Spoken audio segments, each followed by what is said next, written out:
जय जय श्री चैतन्य जय हो नित्यानंदा।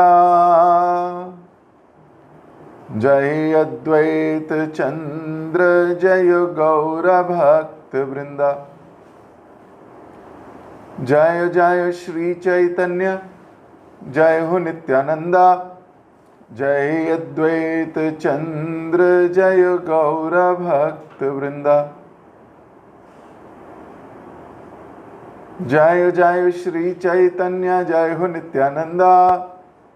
जय अद्वैत चंद्र जय गौर भक्त वृंदा। हरे कृष्ण। आप सभी वैष्णव जनों का,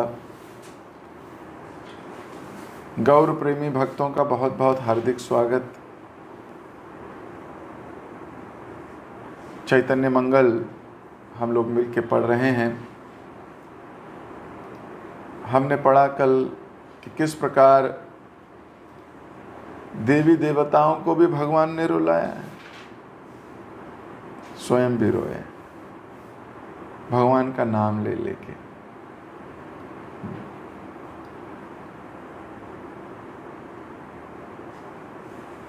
और भगवान कह रहे थे मेरी तरफ घूर के मत देखो, गुणगान करो। और ये हुआ भी तब है जब माँ छटपटा गई है, माँ भयभीत हो गई है।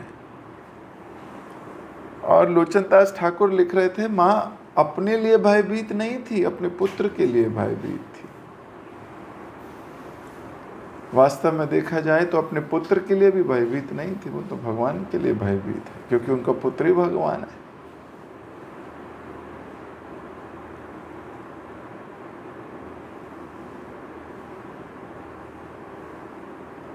सौभाग्यशाली है जिसका पुत्र भक्त हो, और वो बड़ी दुर्भाग्यशाली माँ है जिनके बच्चे भक्त नहीं हैं। ये बात भी सच है, और कहीं ना कहीं स्वयं जिम्मेदार हैं हम।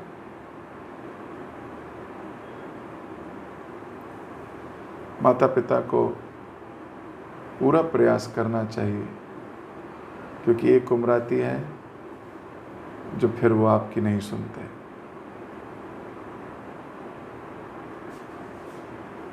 परिपक्व अवस्था में पहुंचते हैं, फिर कहाँ सुनते हैं, फिर तो रिक्वेस्ट की जा सकती है।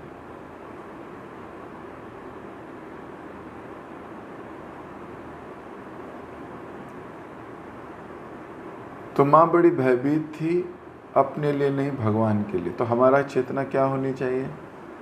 अपने बारे में सेकंड थॉट आए। हमारा ब्रेन ना कंडीशनड है,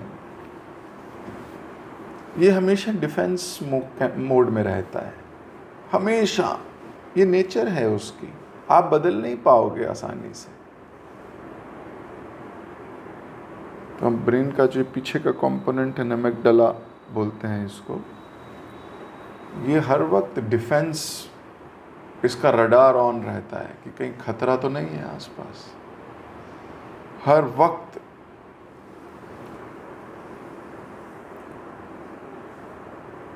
जैसी परिस्थिति आती है, इसके पास दो ही तरीके हैं, या तो फाइट करता है या फ्लाइट करता है, या तो लड़ता है या भागता है। अपने से कमजोर आगे है तो लड़ लेता है, अपने से ताकतवर है तो भाग लेता है। डिफेंस मैकेनिज्म हर वक्त ऑन रहता है मनुष्य का।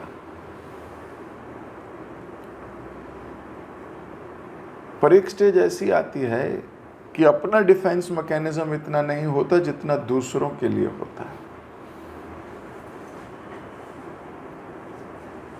अपने को प्राथमिकता ना देकर भगवान को प्राथमिकता देने लगते हो। और भी अगर भाग्यशाली हो तो वैष्णवों को देने लगते हो।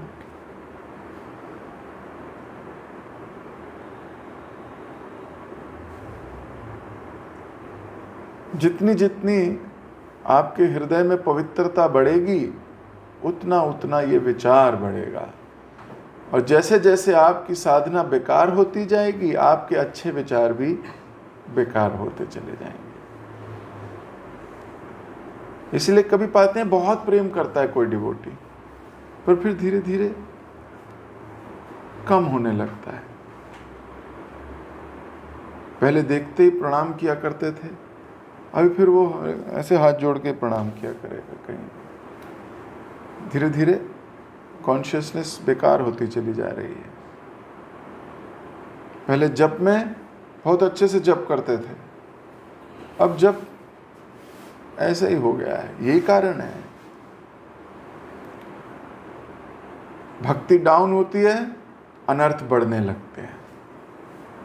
अनर्थ बढ़ने लगते हैं तो आपकी भक्ति वाली एक्टिविटीज घटने लगती हैं, या उसमें से भक्ति चली जाती है, एक्टिविटी रह जाती है। इसलिए निरंतर प्रयास करना है इस अपनी साधना को अच्छे से करने का। या तो श्रवण ठीक नहीं हो रहा, या रीडिंग ठीक नहीं हो रही, या जप ठीक नहीं हो रहा, और यहां सेवा में अपराध कर रहे हो, सेवा में अरुचि है,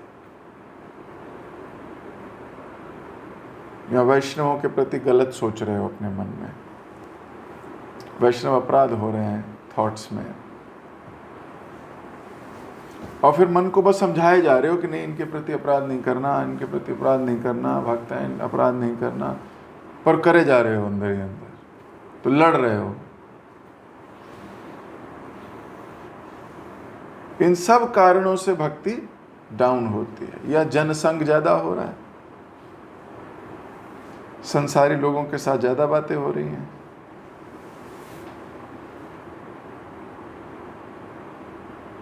भाई यहाँ तो नियमाग्रह हो रहा है, यहाँ अत्याहार हो रहा है, जितना प्रयास करने की जरूरत नहीं उतना कर रहे हो,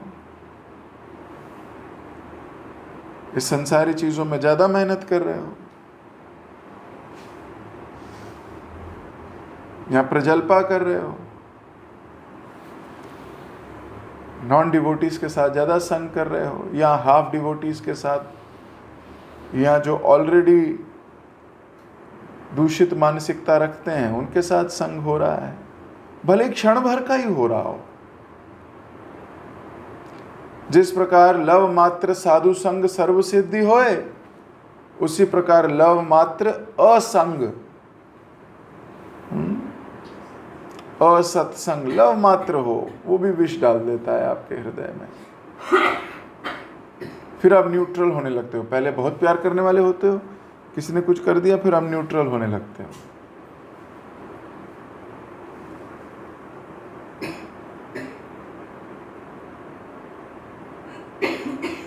तो ये सब भावनाएं रूपांतरित होती रहती हैं, पर जिस दिन अपने पे काम करने लगोगे फिर वापस आ जाओगे फॉर्म में।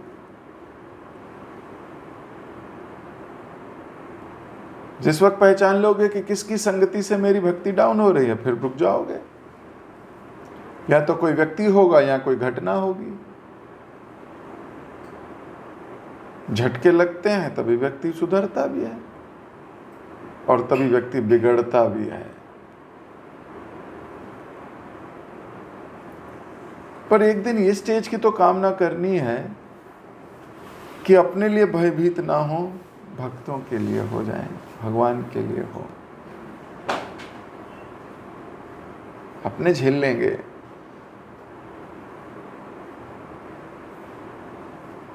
अपना झेल लेंगे दुख।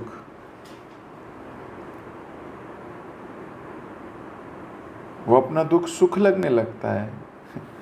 पता नहीं ये लाइन कब जिएंगे हम,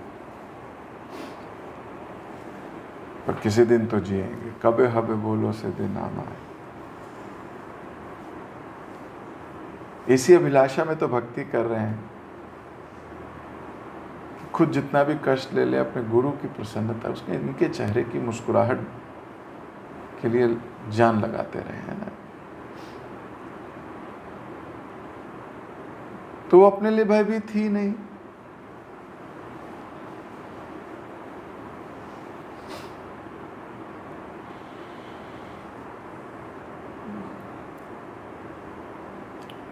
तो आगे अगर इसको पढ़ें, कालिंदी यमुना वृंदावन बलि डाके, राधा राधा बलिया डाके न माह सखे, देखिया पुत्रेर लीला मूर्छा छची हईला, शब्द सुनी जगन्नाथ अधीर होइला। जगन्नाथ डाके शची की न ध्वनि सुनी, उच्च स्वर डाके तारा सित शिरा शची रानी।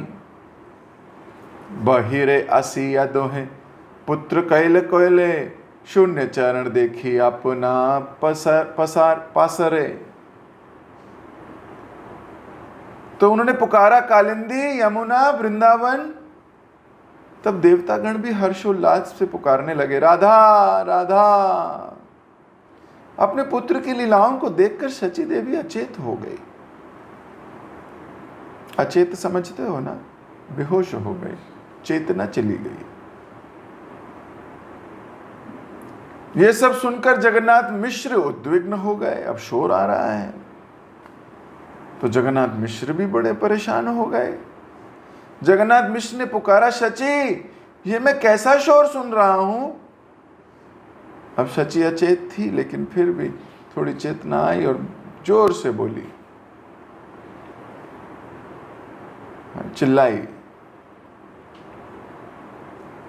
चीख सुनकर जगन्नाथ मिश्र बाहर की ओर दौड़े।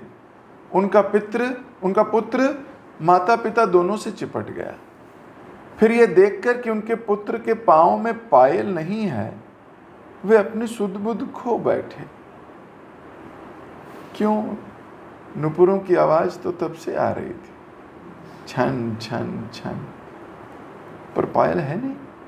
आवाज कहां से आ रही है? उस पल उनके विचारों में भगवान की लीलाएं प्रकट हुई। तब शची ने उन सब का वर्णन किया जो उन्होंने देखा। चारि मुख पांच मुख आदि यत देवा, दिव्य याने आसि कैल बाल केर सेवा। वे बोली, चार मुखी कौन है? ब्रह्मा जी।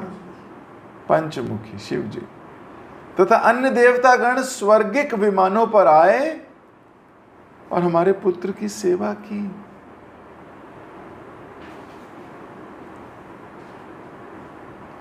प्रांगणे नाचिल पुत्र राधा कृष्ण बलि, आमिषे सुनील स्वप्न हेन मन करी। जब देवतागण हमारे आंगन में नृत्य कर रहे थे तो हमारा पुत्र राधा कृष्ण का गान कर रहा था। मैंने ये सब सुना। मेरे विचार में तो ये एक स्वप्न था। देखिया तरा से तब ठाई पठाइल, शून्य चरण नुपुर शब्द सुनाइल। ये सब देखकर मैं डर गई, तो मैंने उसे आपके पास भेजा। उसके पायों में पायल नहीं थी, फिर भी जब वह चल रहा था मुझे पायल की झनकार सुनाई दी। एहते बालक दिव्य मूर्ति सुठाम, ना जानी कथन कार की यह विधान। हमारे बालक का ऐसा तेजस्वी रूप है, मैं नहीं जानती कि मुझे क्या करना चाहिए। सात कन्या मरी मोर एकटी छोइलाल, यहाँ रहस्य किचु होल न जीवन मोआर। हमारी 7 पुत्रियों का निधन हो चुका है। अब यदि ये बालक भी हमें छोड़कर चला गया तो मैं अधिक जीवित नहीं रह पाऊंगी। 7 5 नहीं मोर एही आखिरी तारा, आखिर तारा। आंधलेर लड़ी ये न ए धन सारा। मेरे 5-7 बच्चे तो है नहीं, निमाई मेरी आंखों का तारा है। जैसे एक छड़ी एक अंधे व्यक्ति के लिए अत्यधिक बहुमूल्य वस्तु होती है, वैसे ही मेरे लिए ये अत्यधिक मूल्यवान है। तो शची माता जगन्नाथ मिश्र को अपने प्रेम की व्यथा सुना रही है। जो उन्होंने देखा उसका वर्णन कर रही है। और जगन्नाथ मिश्र कह रहे हैं, ये शोर कहां से आ रहा है? अब उन्हें क्या पता, शिव ब्रह्मा आदि आके तो आरती करते हैं रोज संध्या में। जीव शिव सुख नारद, प्रेम ग गदा गद, प्रेम में गदागद होकर आरती करते हैं। हम क्यों नहीं करते?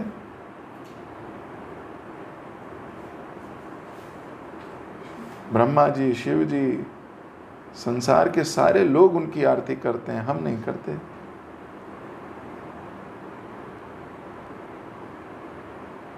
और करते भी हैं तो औपचारिकता में करते हैं। महाप्रभु का मूड, उनके वैष्णव जनों का मूड नहीं है।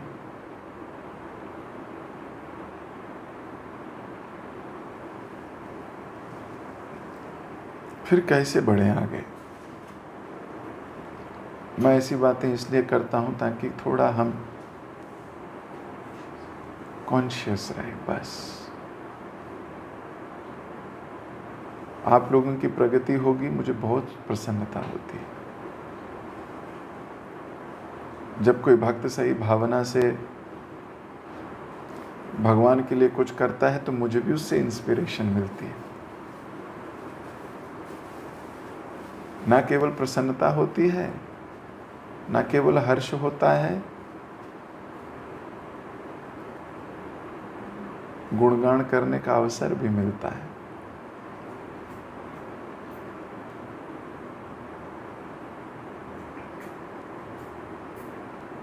तो गुरु का धर्म है, टीचर का धर्म है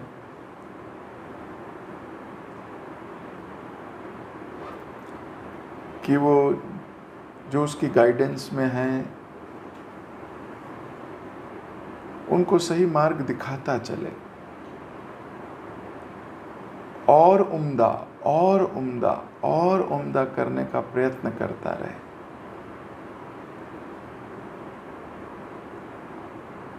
वो और अच्छे तरीके से जप कर सके, उनका भगवान के साथ संबंध और अच्छा हो सके।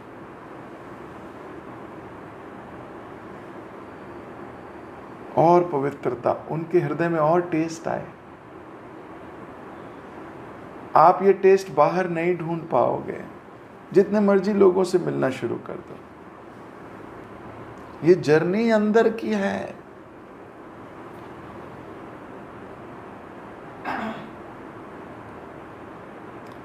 अंदर, कितना अंदर जाने के लिए रेडी हो, दैट इज द कॉन्शियसनेस। तो जैसे जैसे चित्त का दर्पण का मार्जन होता रहेगा, आनंद बढ़ता जाएगा। अगर आप आनंद बाहर ढूंढोगे, कहीं और ढूंढोगे, मिलेगा नहीं, क्योंकि बाहर आनंद है ही नहीं।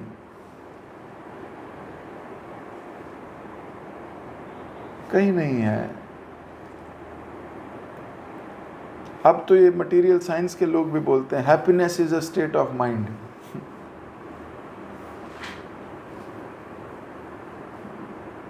सो कॉल्ड भौतिक फिलोसोफर्स तक इस बात पर पहुंच गए। It is a state of mind, it is not outside, it is not with people.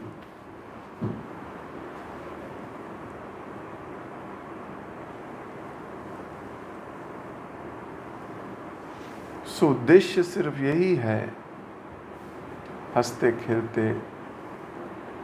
अंदर लड़ते हुए, भगवान की कृपा मांगते हुए, रोते हुए,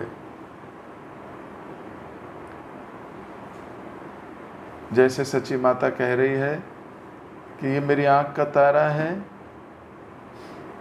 जैसे एक अंधे व्यक्ति के लिए उसकी छड़ी बहुमूल्य होती है, वैसे ये मूल्यवान है।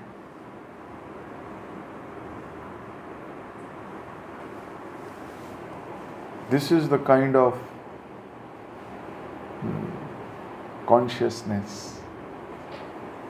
क्या हमने कभी ऐसा सोचा? और अगर सोचा तो किसी भौतिक चीज के लिए सोचा होगा, भौतिक पुत्र, भौतिक पुत्री, या मतलब देह से रिलेटेड चीजों के बारे में सोचा होगा।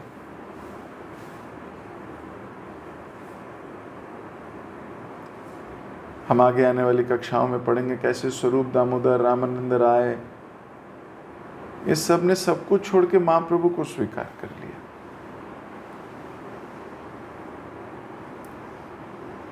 कैसे?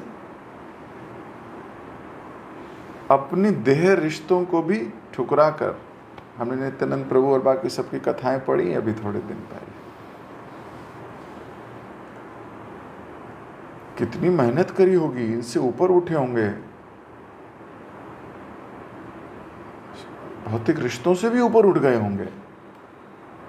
कितना मुश्किल काम है,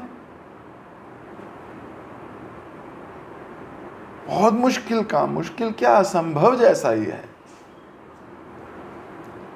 लेकिन इतना प्रेम है कि ये सब करने में भी आनंद आ गया उनको। Very high realisation.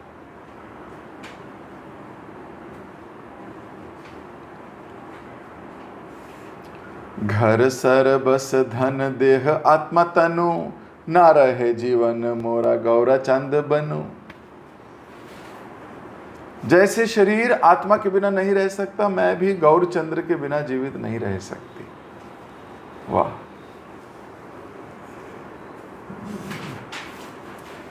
शरीर आत्मा के बिना नहीं रह सकता। आपने देखा है, जिस शरीर से आत्मा निकल जाए वो शरीर कैसा हो जाता है, बेकार हो जाता है। लोग उसे जला देते हैं, दफना देते हैं,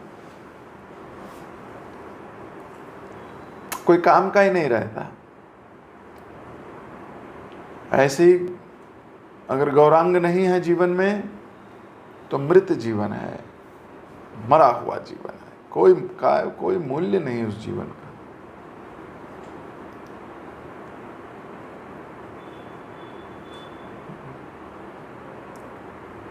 विघ्न निवारण हेतु प्रतिकार चिंत, बालक मंगल करु देव आदि अंत। तो सची माता जगन्नाथ मिश्र से कहती है कि कृपया उस बालक को संकट से बचाने का कोई उपाय सोचिए, कोई ऐसा उपाय सोचिए प्रारंभ से लेकर आखिर तक समस्त देवता गण उसके लिए मंगल लेकर आए। तो रात भर चिंता हो रही है मां को कि कुछ सोचो ना आप। माँ अपने हस्बैंड को ही बोलेगी ना, बीवी, कि सुनो तुम कुछ सोचते ही नहीं हो, तुम कुछ करते ही नहीं हो।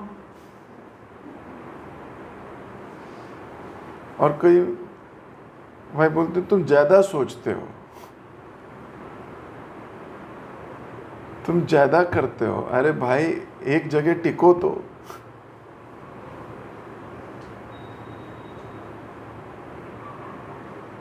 विभिन्न विभिन्न परिस्थितियां, विभिन्न विभिन्न मापदंड, लेकिन कोई भी मापदंड हो, भगवान को घेरने का हो तो अच्छा है।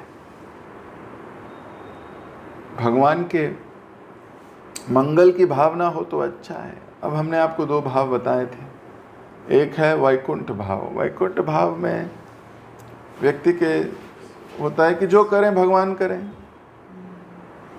तू क्यों चिंता करता है, जो करना है वो राम करे। तेरी क्या चिंता है, जो करे राम करेंगे। ये वैकुंठ मूड है। भगवान भगवान है, ऐश्वर्यवान भगवान मान लेता है ना। ऐश्वर्य मिश्रित भाव है वैकुंठ का। गोलोक का भाव इससे विपरीत है, अलग है। वो कहते हैं कि जो करना है हमें करना है, भगवान थोड़ी कुछ करेंगे, भगवान नहीं करेंगे, हमें करना है उनके लिए।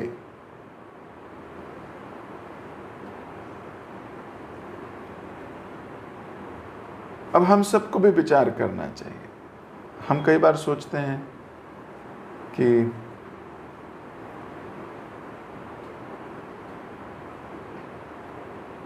ये हमारे लिए होना चाहिए,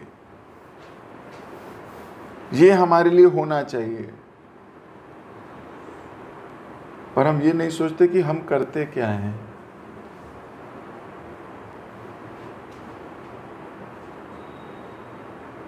हमने अभी तक किया क्या है, क्या कंट्रीब्यूशन है हमारा, इसको नहीं सोच पाते। एक्सपेक्टेशन की लिस्ट तो बहुत लंबी है। एक्सपेक्टेशन तो है ये भी कराएंगे, ये भी करेंगे, ये भी हो जाए, ये भी हो जाए। कंट्रीब्यूशन क्या है? बिना कंट्रीब्यूशन के कोई इंपॉर्टेंट नहीं होता। ये बात भी सच है। भौतिक दृष्टिकोण से ही देख लो, आध्यात्मिक तो छोड़ो, चलो वो तो बहुत हाई फिलॉसफी है अभी।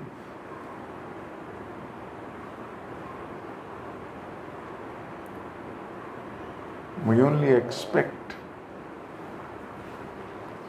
तो गोलोक मेंटालिटी ऐसी नहीं है। गोलोक मेंटालिटी कैसी है? We have to do for Krishna, we have to do, we don't expect but we do. Material consciousness क्या है? We don't do but we expect.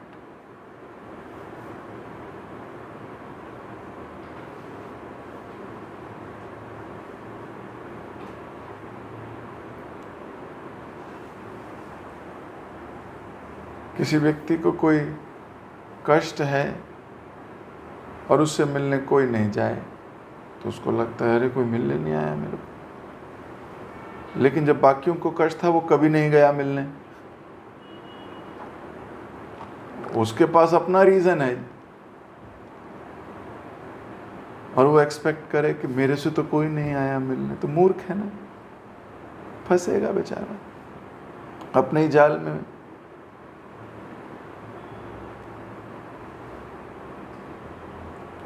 So expect है, एक्सपेक्टेशन है, बट कंट्रीब्यूशन नहीं है। गोलोक मूड क्या है? कंट्रीब्यूशन मूड है। कृष्ण बच्चे हैं ऐसा सोचते हैं। हम भगवान की सेवा करना चाहते हैं, भगवान राधा रानी से मिलना चाहते हैं, कहाँ मिलवाएं? वैकुंठ क्या कहता है? अरे वो तो भगवान है, जहां उनकी इच्छा होगी वहां चले जाएंगे। So this is the difference। रथ यात्रा महोत्सव इसी का नाम है, भगवान को वृंदावन तक लेके आने का, यानी कि गोलोक मूड, या उनको खींचकर अपने हृदय तक लाने का। पर उसके लिए पहले आपको अपना हृदय वृंदावन बनाना पड़ेगा ना, नहीं तो क्यों आएंगे वो आपके हृदय में?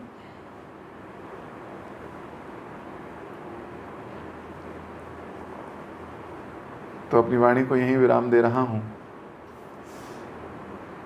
विचार कीजिए, सोचिए, क्योंकि भक्ति तो सोच विचार और भावपूर्ण आनंदमय स्टेट में की जाती है। और भक्ति को अंग्रेजी में कहते हैं डिवोशनल सर्विस। वो सर्विस जो डिवोटेड भाव से की जाए। सो भगवान से प्रार्थना करता हूँ कि हमारे चित्त के दर्पण का मार्जन हो, हमारे में प्रेम, सद्भावना, इन सबको स्वीकार करने की शक्ति आ जाए। मन के विचारों को काटने का बल आ जाए।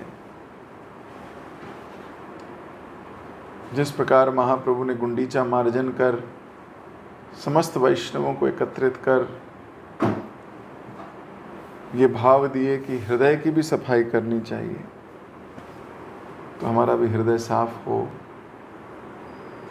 स्वच्छता से हम भगवान की ओर जाएं, मुड़ें, मिलजुल कर एक आदर्श परिवार, एक आदर्श समाज, एक आदर्श उदाहरण प्रस्तुत करें। हरे कृष्ण कृष्ण कृष्ण हरे हरे, हरे राम राम राम हरे हरे। जगत गुरु श्रील प्रभुपाद की जय। हरे कृष्ण। हरे कृष्ण प्रभु जी, नमस्कार, प्रणाम। थैंक यू सो मच प्रभु जी, बहुत सुंदर क्लास के लिए। आज की क्लास की स्टार्टिंग में प्रभु जी आपने हमें ये बताया कि रघुनाथ दास गोस्वामी हमें कहते हैं कि जो सब प्रॉब्लम है उसकी जड़ है खुद को इम्पोर्टेंस देना। पर हमें क्या करना है? हमें कोशिश यही करना है खुद को दास भाव में रखना। और मिलजुल कर भक्ति करना है।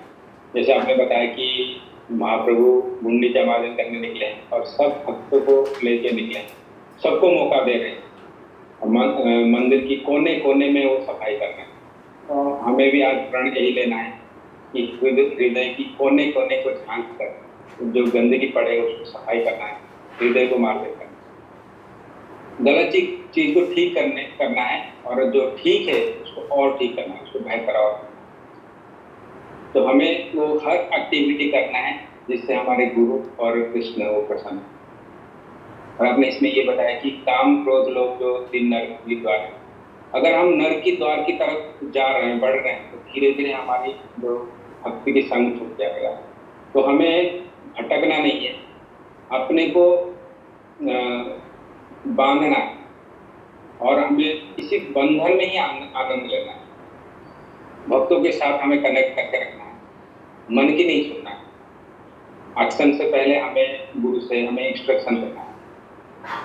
और आपने ये बताया कि जिनके बच्चे अभी भक्त हैं, मतलब जिनके बच्चे भक्त हैं, वो बड़े सौभाग्यशाली हैं। माता पिता का भी यही धर्म है बच्चों को भक्ति मार्ग पे लेके जाना। कल मैं एक भगवत गीता में लाइन पढ़ रहा था, उसमें यही लिखा था, अगर कोई भगवान की सेवा नहीं कर रहा है, आध्यात्मिक मार्ग पे नहीं एक्टिविटी नहीं कर रहा है, तो वो जल्दी भटक जाएगा। और आपने साधना के ऊपर आज बताया कि कैसे हमें साधना को ठीक रखना है, श्रवण, रीडिंग, जप, इसको ठीक रखना है, अपराध से बच के हमें भक्ति करना है। नहीं तो धीरे धीरे अपने को इम्पोर्टेंस देने की भाव आ जाएगा, फिर हम भटक जाएंगे, वैष्णवों को चीपली लेने लगेंगे। तो इसमें आपने ये भी बताया कि लव मात्र अस्तन भी हमें भक्ति से डिस्ट्रैक्ट कर देगा। तो ये अस्तन से बचना है, हमें कोशिश करना है साधना के साथ साथ वैष्णव संग करना है ज़्यादा। और आपने ये बताया कि बाहर की जो आनंद है वो कहीं नहीं है, बाहर कहीं आनंद है ही नहीं। तो ये जो आनंद है अंदरूनी है, ये हृदय में है। तो जिनका हृदय मार्जन होगा, उनको जितना मार्जन होगा उनको उतना आनंद। थैंक यू प्रभु जी, आप हर प्रयास कर रहे हैं हमारे हृदय कैसे मार्जन होगा, हमें कैसे आनंद मिलेगा, उसमें आप सोच रहे। तो बहुत बहुत धन्यवाद प्रभु जी। आपने लास्ट में हमें ये बताया कि वैकुंठ मेंटालिटी और गोलोक मेंटालिटी के बारे में। जैसे वैकुंठ में यही होता है कि भगवान के पास तो सब कुछ है, तो हमें वहाँ पे एक्सपेक्टेशन है कि भगवान हमें दे। पर गोलोक मेंटालिटी में यही होता है कि हमें जो करना है हमें करना है भगवान के लिए, तो बिना कंट्रीब्यूशन का कुछ नहीं होता है। तो हमें गोलोक मेंटालिटी रखना है और उसी भाव में सेवा करना है जैसे गोपी होता है। थैंक यू सो मच प्रभु जी, बहुत सुंदर क्लास के लिए। सभी भक्तों को भी धन्यवाद इतने प्रेम पूर्वक श्रवण करने के लिए। हम प्रभु जी का धन्यवाद करेंगे। Hare Krishna Hare Krishna Krishna Krishna Hare Hare, Hare Ram Ram Ram Hare. Thank you so much प्रभु। हरे कृष्ण।